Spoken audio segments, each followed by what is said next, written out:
Hi, my name is Jeff Schuster, and I want to share my story with you. Now, for all of you that think that this is a boring story, I want to tell you that this story is actually broken up into two parts. The first part is what I call the outside story. It's where I brag about myself and all the successes that I've made. But the second part, or what I call the rest of the story or the inside story, well, that's just a little bit more or juicier. And I think that that may be something that you want to stay tuned for. So please stick around and listen to my story, because I think you're going to see some elements that may be ringing true for you as well. So I'm not going to go all the way back into my childhood. I'm really going to just start with where my business started. So in 1997, I joined a group of consultants, and we consulted with utility companies. Prior to that, I had worked for Honeywell, and we learned how to do performance contracts, or energy savings contracts, otherwise known as ESCOs. And ESCO stands for Energy Services Company. And those companies typically will retrofit buildings, and then they'll guarantee that the savings will pay for those programs. So in any case, in 1997, I joined a group of my friends that were also ex-Honeywell employees, and we went out and consulted with electric utilities to help them start up energy services companies. And the reason that they wanted to start up these energy services companies, or ESCOs, was because they were hearing that deregulation was on the horizon, and they were concerned that they would start giving up some of those regulated profits and starting to have to compete for electric sales, and they wanted something else. And energy services was a very profitable business, and so we helped them start up these energy services companies, and we were quite successful doing that. Well, fast forward in 2001, Enovate, which was the name of my company, became Enovate Corporation. And I competed, just me in my home office, competed with 7 other Fortune 100 companies and won an energy performance contract with a small school district in eastern Colorado called Stratton School District. Well, to make a long story just a little bit shorter, Enovate grew, or Enovate Corporation grew rather, from just that one little contract to multiple energy performance contracts. We were over $10 million a year in sales by 2010. And we were working in Colorado, Nebraska, Kansas, Wyoming, and had our sights set on Montana. So a pretty big force in the Rocky Mountain region for just a small startup energy services company. Well, in 2013, I sold my business to Ameresco Incorporated. And that was one of the happiest days of my life, because I had gotten rid of this big burden. I had a lot of cash in the bank. I paid off all of my debts. And I was the vice president of the Rocky Mountain region for Ameresco. So that's the outside story, and everybody lives happily ever after, right? Well, I want to tell you now the rest of the story. So let's go all the way back down to 1997. So I left Honeywell, and I was angry. Why? I was angry and hurt. I was a sales guy in Honeywell, and they cut our sales commissions. I was ticked off. And some friends of mine were consulting with utility companies, and they had these lucrative contracts, and I thought, well, now it's time for me to leave. I'm done with this. Well, by 2001, those consulting agreements had dried up because deregulation had gone away. The electric utilities weren't that interested in starting anything else.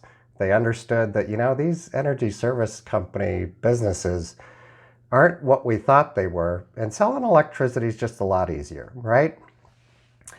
So in 2001, I actually saw an advertisement for a job for the state of Colorado's energy office, and I thought, well, I know a lot about energy efficiency, and I've done this all my life.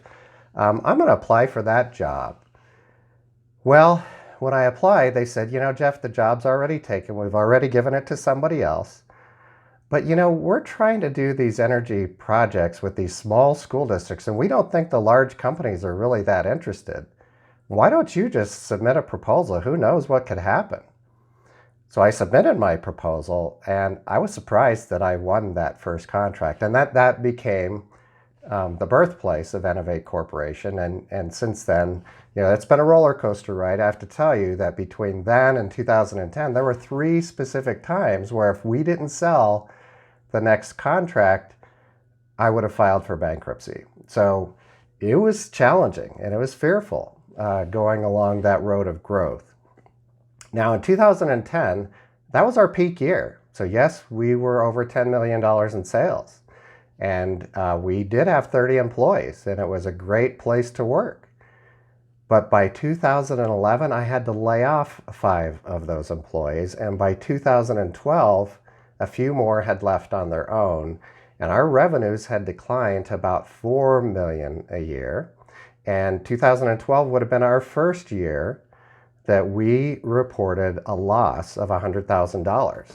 So I went to Ameresco kind of out of desperation and hoping that somebody would want to buy this company for some reason. Well, they did, and we did close a deal. And when we closed the deal, February of 2013 was one of the happiest days of my life.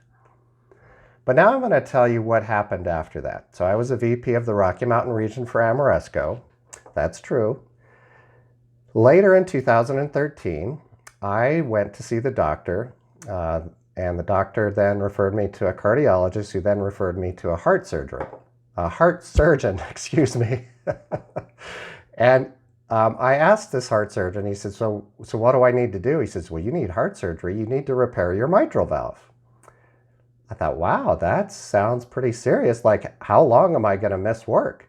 And he says, well, you're going to have to miss 6 weeks of work. At which point, I was overjoyed because I had never missed work that long for sure, ever in my entire working life. And I was so relieved. Yeah, it's heart surgery. Heart surgery went fine. I'm good. But that 6 weeks off was so awesome. And I wrote a book in that 6 weeks. Then I went back to work.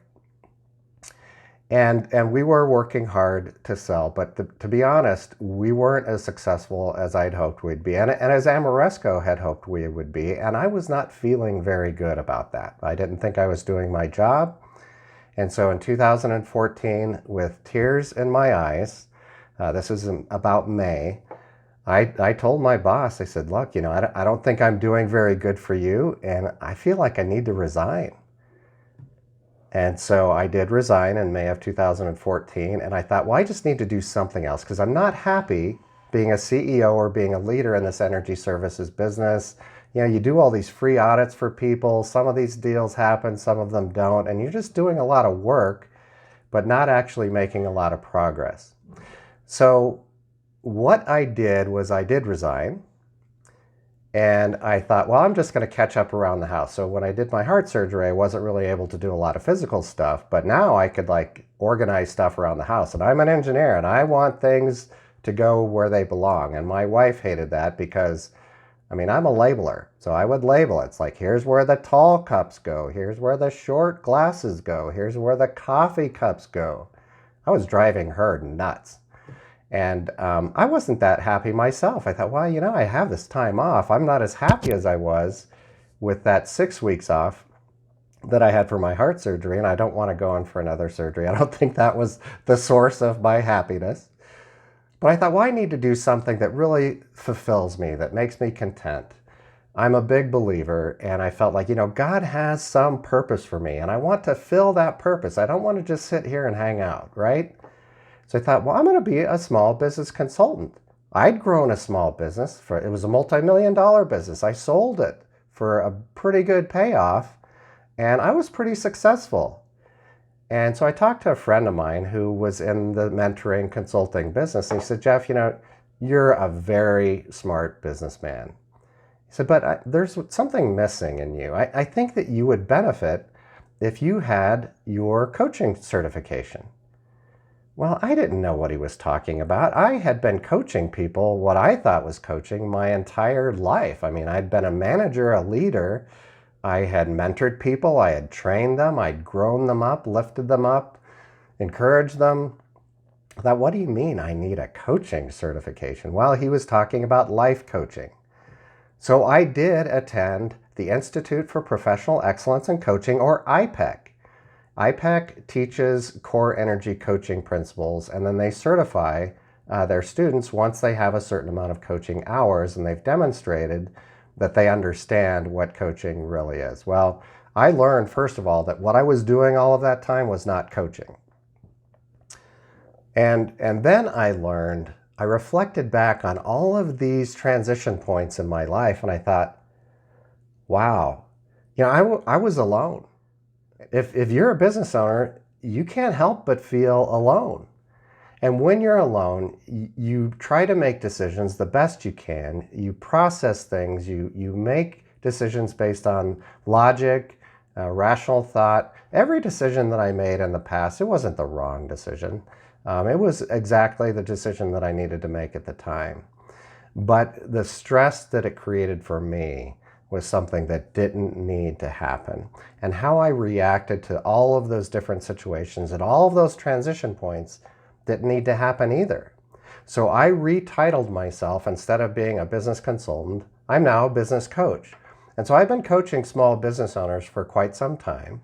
Now, because I had a non-compete after the sale of Enovate Corporation to Ameresco, I could not really coach people in the energy services space.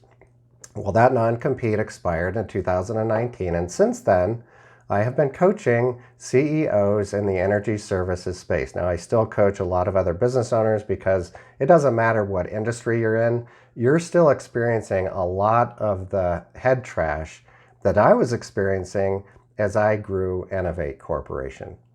So that's really the rest of the story. Now, the happy ending really is now I'm able to apply everything that I learned in my actual experience starting, growing, and selling a business, but in a different perspective from a business coach's mindset and eyes. I can see a lot of my clients' situations very objectively, and I can help them through them so that they're not alone. Now, if you want to follow me, this is not a sales pitch, but what I sell and what I do is actually in my website, and that's at www.mmbizcoach.com. So you can go there and you can find out what I do and how I do it and what I charge and all that good stuff. But you can also follow me on my YouTube channel because I'm going to be sharing a lot of those lessons that I learned, and hopefully you'll gain something from those. And if you ever want to hire me as a coach, I'd be glad to have a discussion with you at any time. But that's my story, both the outside story and the inside story. I hope it helped you.